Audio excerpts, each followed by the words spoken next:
to create worlds and bring characters to life. That's the realm of comic book artists. My name is Ray Raynette, and welcome to Farlook Studios. I'm a self-published comic book writer and illustrator, and today we'll talk about 10 things that helped me improve and create the comic of my dreams. Don't forget to hit the like button, subscribe to the channel for more secrets, and go check out and read my comic book series, Junket, Hidden Worlds Revealed, only on Amazon.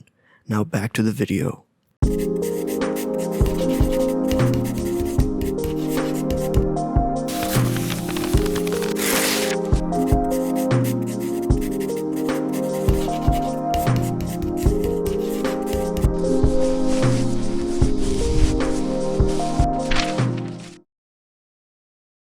Todd Mcfarlane, known for his iconic work on The Amazing Spider-Man and Spawn, is a legendary figure in the comic book industry. Today we'll discuss 10 lessons that aspiring comic book artists can learn from Todd McFarlane's career. McFarlane is a master of anatomy and perspective. His characters are renowned for their detailed anatomy and dynamic poses, so we must study anatomy and perspective to create lifelike and engaging figures. The way that he actively makes the figures come to life is by distorting them and making them into something that seems otherworldly. It seems almost unhuman.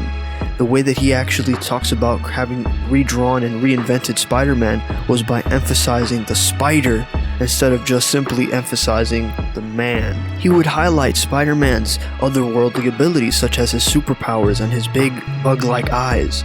So whenever you're designing or animating your character, you have to come up with a specific thing to highlight in order to really demonstrate exactly what it is you want the audience to know or feel.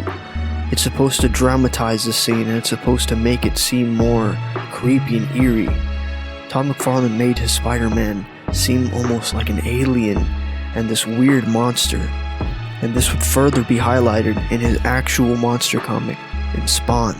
Spawn was actually a character that he made back when he was 19, and he held on to it for many years before he unleashed it into the world in the biggest platform available, and instantaneously it became a hit and it flew off the stands.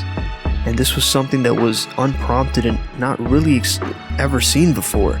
He really set a standard that, to this day, that standard has yet to be reachieved or redone as of yet. McFarlane primarily does this by his signature line art style. It's instantly recognizable whenever you look at it. He experiments with these different line weights and these textures to help develop these unique styles, and you must do the same thing. He's actually able to not only use these lines to his effect, but also to tell compelling stories. McFarlane's stories are often dark and gritty with complex characters and thought-provoking themes. So we have to learn to craft these engaging narratives that resonate with the readers. We have to create not only things that resonate with them, but symbols that resonate with them. Not only themes, but icons. We have to create iconic characters. McFarlane has created numerous iconic characters, including the aforementioned Spawn and, most notably, Venom. So we have to develop characters with unique personalities, backstories, and visual designs. He used a similar design amongst the three, his Spider-Man, his Spawn, and his Venom, but he really just kind of mixed all of the things that really made him the artist that he is. He started drawing the things that came out of him naturally, right? The things that came from his mind, and really he just put that onto the page to the best of his ability. That's why, if you really kind of look at it, Spawn is just an even grittier and even darker version of Spider-Man and Venom together. So, the way that he really does this and makes his world distinct from all of the Marvel work he's done is by his use of color. McFarlane's color choices are effectively chosen to enhance the mood and atmosphere of his stories. So we have to learn to experiment with these different color palettes to really make these visually striking images. And it's something that he really does in order to strike an image. He embraces horror and fantasy. McFarlane's work often explores dark themes and supernatural elements. So don't be afraid to push the boundaries of the genre and experiment with these unique styles.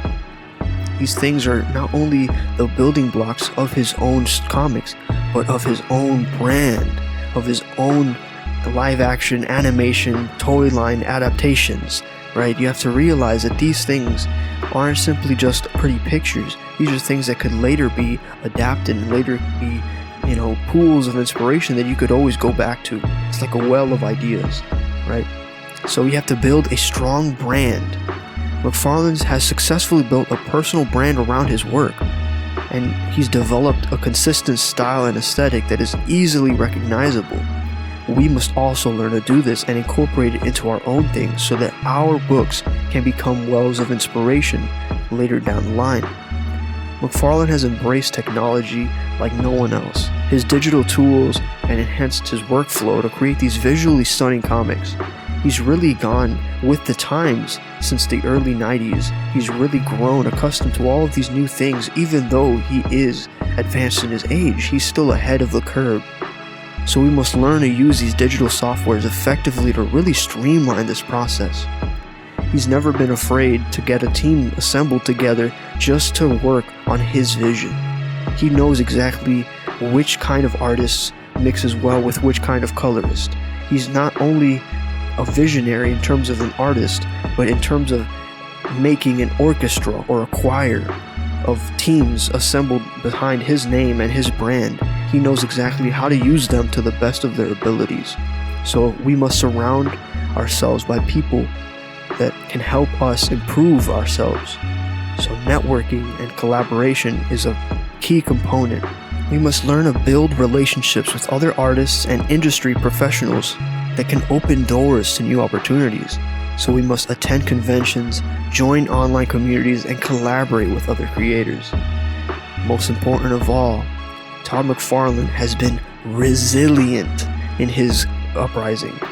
He has been resilient in his work ethic and in his collaborations and in his attainment to do everything he set his mind to do. So never give up.